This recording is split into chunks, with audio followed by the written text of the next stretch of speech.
군대를 갓 제대한 똘비는 인생 처음으로 설레는 자취 생활을 시작했습니다.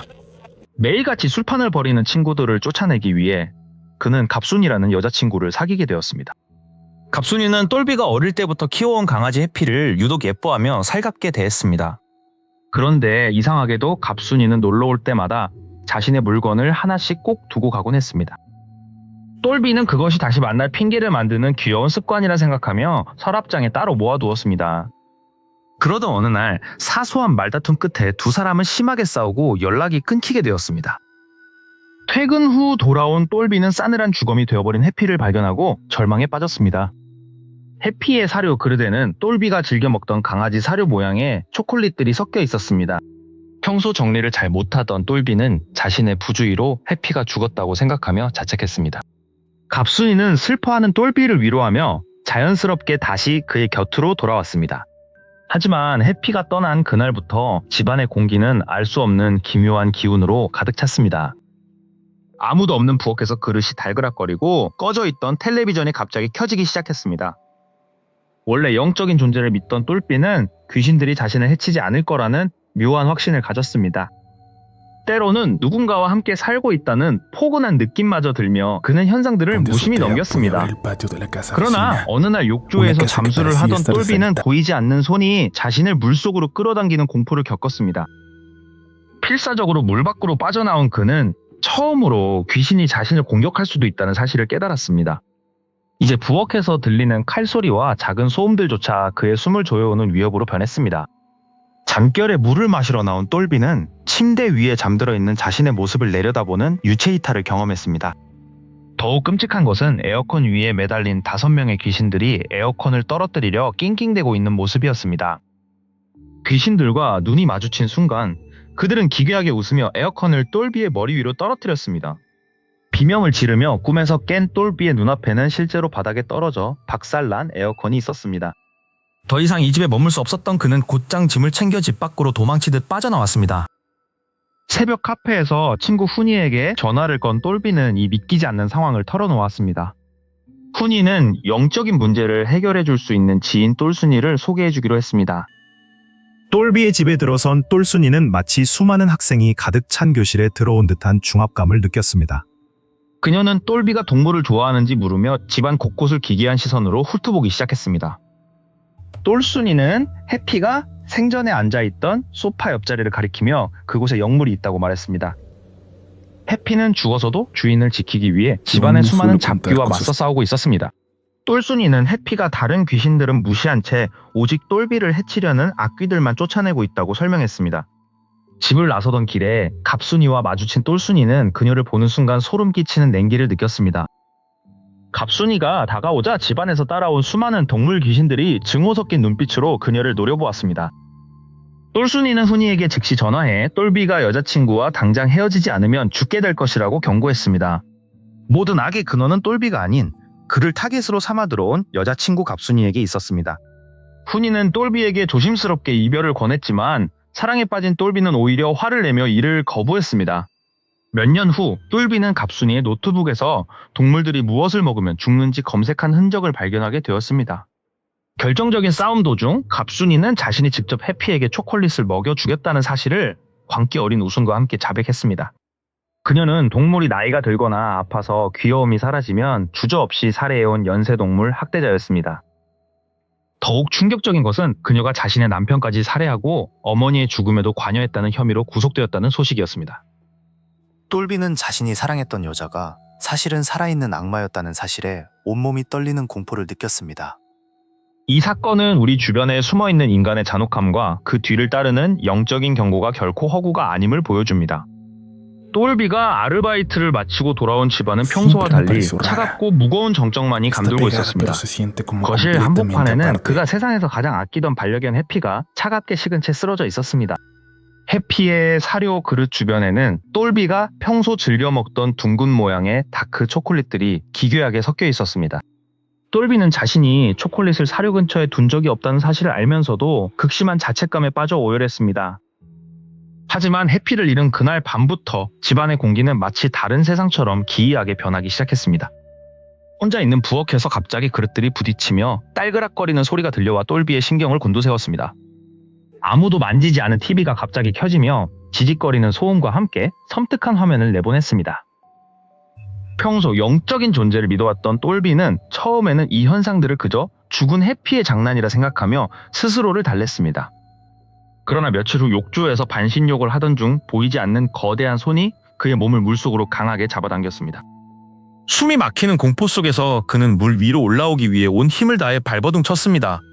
수면 위로 정신없이 일어난 그의 눈에 욕조 구석에서 희미하게 사라지는 잿빛손의 형상이 보였습니다.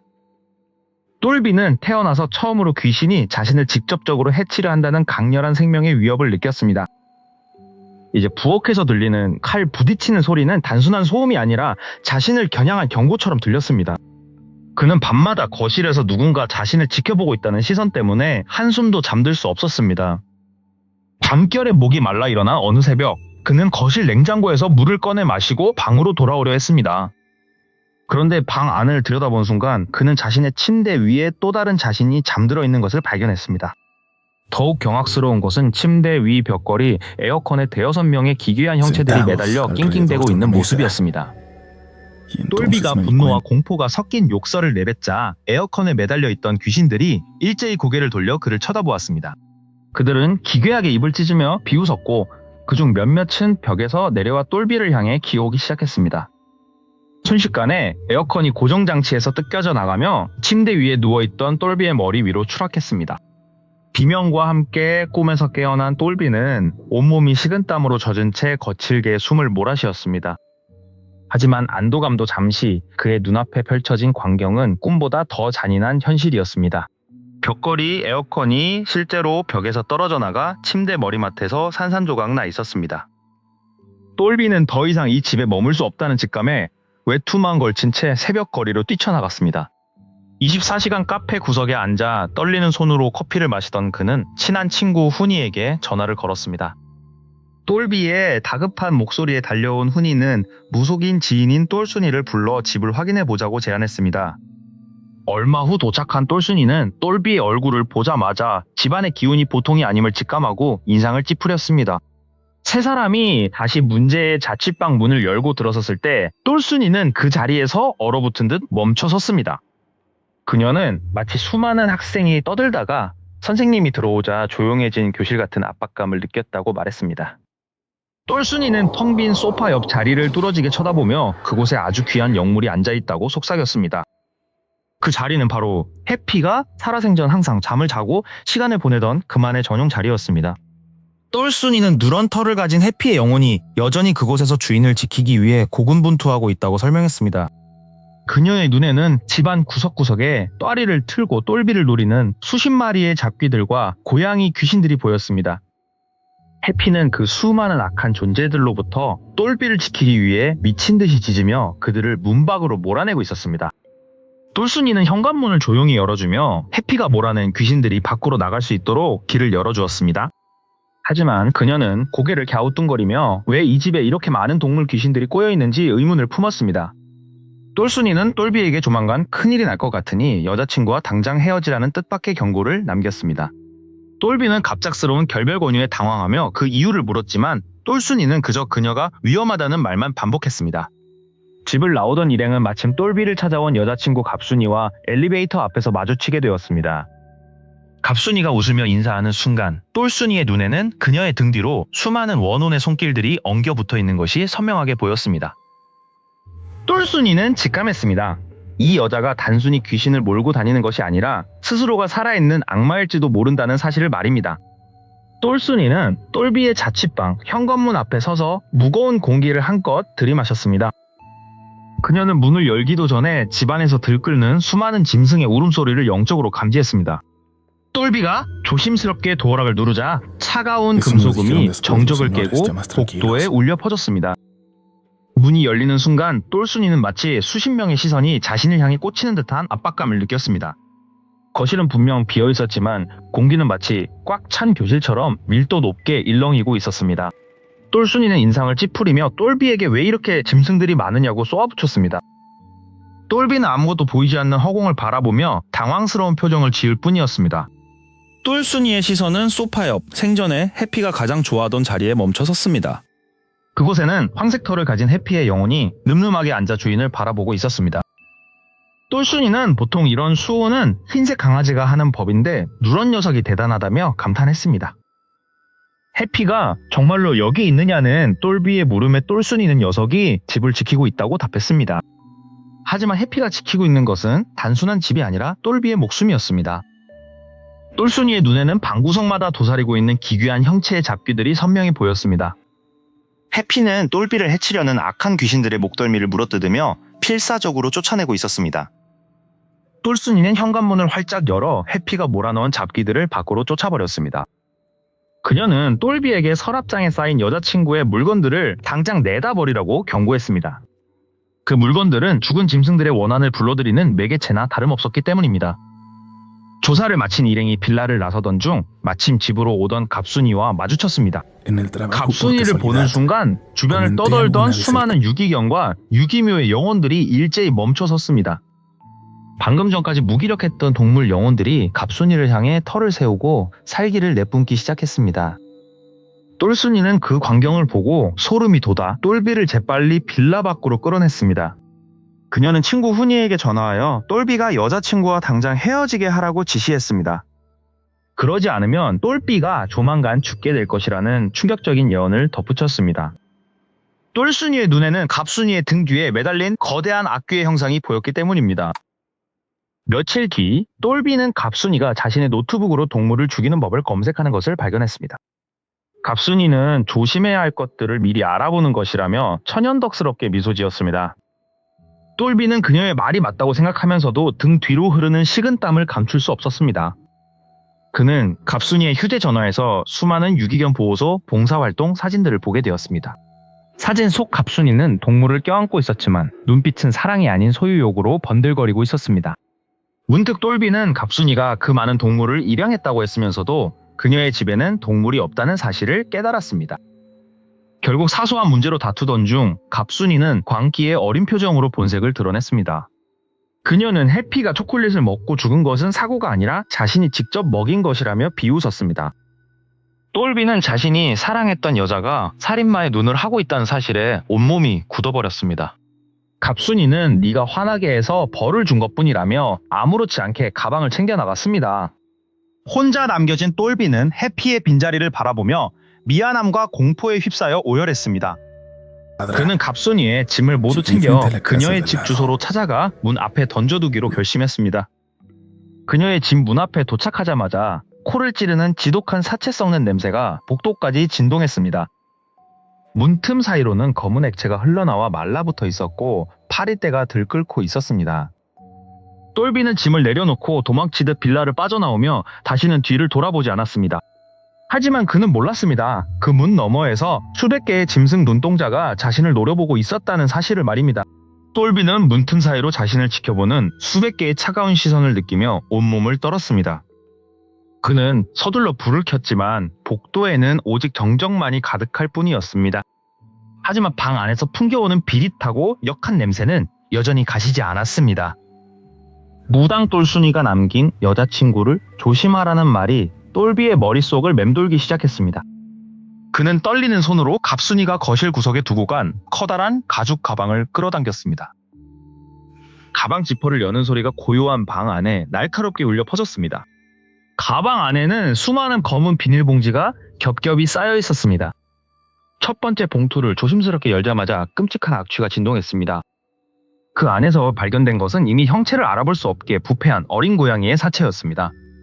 똘비는 자신의 눈을 믿을 수 없다는 듯 멍하니 사체를 바라보았습니다. 그는 미친 사람처럼 다른 봉지들을 하나씩 뜯어내기 시작했습니다. 봉지마다 각기 다른 종류의 강아지와 고양이 사체들이 쏟아져 나왔습니다. 더욱 소름 끼치는 것은 사체들이 마치 무언가에 집착하듯 정성스럽게 포장되어 있었다는 점입니다. 똘비는 문득 해피가 죽었을 때 갑순이가 보여주었던 그 무미건조한 표정을 떠올렸습니다. 그녀는 슬퍼하기는커녕 해피의 죽음을 관찰하는 실험자 같은 눈빛을 하고 있었습니다. 가방 바닥에서는 동물들의 사진과 함께 기괴한 일기장이 발견되었습니다. 일기장에는 동물이 죽어갈 때의 반응이 초 단위로 상세하게 기록되어 있었습니다. 오늘은 눈이 아주 예쁜 아이를 데려왔다. 하지만 금방 지루해졌다라는 문구가 똘비의 가슴을 후벼 팠습니다. 똘비는 이 모든 것이 꿈이기를 바라며 자신의 뺨을 거세게 때렸습니다. 그러나 거실에 널브러진 사체들은 결코 사라지지 않는 잔인한 현실이었습니다. 바로 그때 현관문 너머에서 계단을 오르는 구두 소리가 들려왔습니다. 딸깍거리는 그 소리는 분명 갑순이의 발소리였습니다. 똘비는 미친 듯이 사체들을 다시 가방 속에 집어넣으려 했습니다. 하지만 당황한 나머지 가방 지퍼가 옷에 걸려 움직이지 않았습니다. 발소리는 점점 더 가까워져 마침내 현관문 바로 앞에 멈췄습니다. 도어락 번호를 누르는 기계적인 소리가 정적을 깼습니다. 똘비는 숨을 죽인 채 거실 한복판에 그대로 굳어버렸습니다. 문이 열리고 들어온 갑순이는 평소와 다름없이 아름다운 미소를 지어 보였습니다. 자기야, 거기서 뭐해? 내 가방 열어본 거야? 똘비는 아무 대답도 하지 못한 채 뒷걸음질 쳤습니다. 갑순이는 천천히 다가와 바닥에 흩어진 사체 중 하나를 손으로 어루만졌습니다. 이 아이들은 죽었을 때 가장 예뻐. 넌 그걸 모르는구나. 그녀의 목소리는 다정했지만 그 내용은 인간의 것이 아니었습니다. 갑순이는 주머니에서 작은 수술용 칼을 꺼내어 조용히 만지작거렸습니다. 똘비는 그녀의 눈에서 자신이 다음 수집품이 될지도 모른다는 공포를 읽었습니다. 갑자기 갑순이가 짐승 같은 소리를 지르며 똘비에게 달려들었습니다. 똘비는 필사적으로 그녀의 손목을 잡고 저항했습니다. 그때 집안의 모든 전등이 동시에 꺼지며 암흑이 찾아왔습니다. 어둠 속에서 해피의 짖는 소리와 수천 마리 짐승의 울음소리가 천장을 뒤덮었습니다. 하지만 똘비는 느낄 수 있었습니다. 갑순이의 차가운 칼날이 이미 자신의 목줄기에 닿아 있다는 것을 말입니다. 똘비는 목줄기를 스치는 서늘한 감각을 느끼며 식은땀을 흘리며 잠에서 깨어났습니다. 갑순이가 떠난 지 수년이 흘렀지만 그녀의 잔상은 여전히 그의 일상을 지배하고 있었습니다. 그는 떨리는 손으로 낡은 텔레비전의 전원을 켰습니다. 화면 속에서는 믿을 수 없는 속보가 흘러나오고 있었습니다. 뉴스 앵커의 목소리는 한 여성이 자신의 남편을 잔혹하게 살해했다는 소식을 전했습니다. 화면에 비친 피의자의 흐릿한 얼굴은 분명 똘비가 알고 있던 갑순이었습니다. 사건의 전말은 평범한 범죄의 수준을 훨씬 넘어서는 기괴한 것이었습니다. 그녀는 남편의 생명보험금을 노리고 오랜 기간 독극물을 주입해왔던 것으로 드러났습니다. 더 충격적인 사실은 그녀의 어머니 또한 의문의 심장마비로 사망했다는 소식이었습니다. 수사 당국은 어머니의 사망 역시 단순한 사고사가 아닐 가능성에 무게를 두었습니다. 갑순이 일기장에는 사람의 생명이 아닌 단순한 소모품으로 여기는 글귀들이 가득했습니다. 과거에 새끼 고양이들을 토막냈던 그녀의 손은 이제 사람을 향하고 있었습니다. 똘비는 자신이 그 칼날 아래서 살아남았다는 사실에 몸서리를 쳤습니다. 하지만 경찰 조사가 진행될수록 그녀 주변에서 사라진 사람들의 명단이 늘어났습니다. 그녀와 한때 교제했던 남자들은 모두 행방불명되거나 불치병에 걸려 죽음을 맞이했습니다. 수사관들은 이것이 단순한 살인이 아닌 연쇄살인의 가능성이 매우 높다고 발표했습니다. 갑순이는 체포되는 순간에도 소름 끼치는 미소를 지으며 카메라를 응시했습니다. 그녀에게는 죄책감이나 연민이라는 감정 자체가 존재하지 않는 듯 보였습니다. 똘비는 문득 그녀가 예전에 자신에게 했던 말을 떠올렸습니다. 너는 내가 가장 아끼는 인형이 될 거야 라는 말이 그의 귓가를 맴돌았습니다.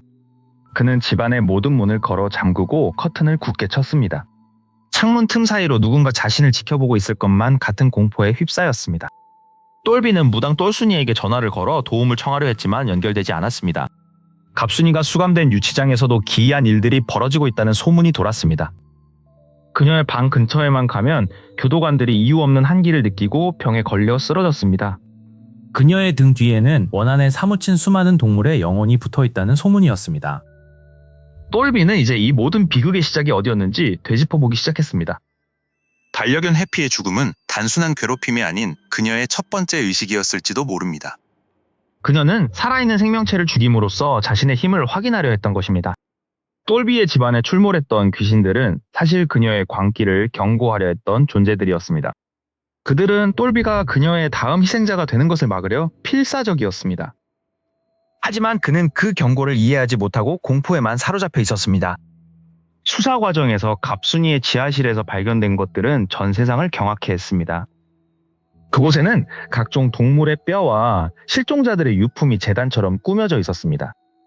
그녀는 죽음을 수집하고 그것을 즐기는 진정한 악마였습니다. 똘비는 갑자기 자신의 집안에서도 익숙한 악취가 난다는 것을 깨달았습니다. 그것은 예전에 갑순이가 버리고 갔던 정체불명의 상자에서 나던 냄새였습니다. 그는 떨리는 마음으로 침대 밑 깊숙이 숨겨져 있던 그 상자를 꺼냈습니다. 상자를 열자 그 안에는 똘비 자신의 머리카락과 손톱이 담긴 작은 인형이 들어 있었습니다. 그 순간 굳게 잠긴 현관문 너머에서 누군가 아주 천천히 비밀번호를 누르는 소리가 들려왔습니다. 현관문의 번호키 소리가 멈추고 정적이 찾아왔지만 세상에는 그보다 더 무서운 악마들이 도처에 널려 있었습니다. 이제 우리는 또 다른 이름을 가진 한 여자의 인생이 어떻게 무너졌는지에 대해 이야기해보려 합니다. 그녀의 이름 역시 편의상 갑순이라 부르겠지만 그녀는 앞서 본 사이코패스와는 전혀 다른 평범한 여대생이었습니다. 명문대에 재학 중이던 그녀는 주변 모든 사람들에게 성실하고 착한 딸이자 친구로 통했습니다. 하지만 운명의 수레바퀴는 그녀를 예상치 못한 어둠의 경로로 안내하기 시작했습니다. 여름 방학을 맞아 친구들과 함께 떠난 강원도 여행이 비극의 시작이었습니다. 호기심에 이끌려 들어간 정선 카지노의 화려한 조명은 그녀의 눈을 멀게 하기에 충분했습니다. 처음 던진 칩이 몇 배의 돈으로 돌아왔을 때 그녀는 생전 처음 느끼는 짜릿한 전율을 맛보았습니다. 땀 흘려본 돈이 아닌 단 한 번의 선택으로 얻은 거액은 그녀의 뇌리에 깊이 박혔습니다. 여행이 끝난 뒤에도 그녀의 머릿속은 온통 카지노의 슬롯머신 소리로 가득 찼습니다. 공부는 뒷전이 되었고 그녀는 아르바이트로 모은 돈을 챙겨 다시 정선으로 향했습니다. 승리의 기쁨은 짧았고 곧이어 찾아온 연이은 패배는 그녀를 초조하게 만들었습니다. 잃은 돈을 복구해야 한다는 강박관념이 그녀의 이성을 갉아먹기 시작했습니다. 그녀는 부모님이 보내주신 등록금에 손을 대는 돌이킬 수 없는 실수를 저질렀습니다. 하지만 그 돈마저도 단 몇 시간 만에 허공으로 사라지고 말았습니다. 집으로 돌아가는 길은 멀고도 험난했으며 그녀의 마음은 지옥과 같았습니다. 거짓말은 또 다른 거짓말을 낳았고 그녀는 장학금을 놓쳤다는 핑계로 부모님을 속였습니다. 도박의 중독성은 마약보다 무서웠으며 그녀는 이제 친구들에게까지 손을 뻗기 시작했습니다. 갑자기 급한 수술비가 필요하다며 절친한 친구들에게 돈을 빌리는 파렴치한 행동을 서슴지 않았습니다. 친구들은 그녀의 성실했던 과거를 믿고 선뜻 큰 돈을 내주었습니다. 하지만 그 돈은 병원비가 아닌 다시 정선의 카지노 테이블로 흘러들어갔습니다. 이제 그녀에게는 도박만이 인생의 유일한 목표이자 탈출구가 되어버렸습니다. 몇 달 만에 그녀의 외모는 몰라보게 수척해졌고 눈가는 검게 죽어갔습니다. 학교 재적 통지서가 집으로 날아왔을 때 그녀는 이미 집을 나간 상태였습니다. 그녀는 정선의 허름한 달방을 전전하며 오로지 다음 게임만을 생각했습니다. 빌린 돈을 갚으라는 친구들의 독촉 전화는 그녀에게 그저 소음에 불과했습니다. 그녀의 마음속에서 우정과 신이라는 단어는 이미 사라진 지 오래였습니다.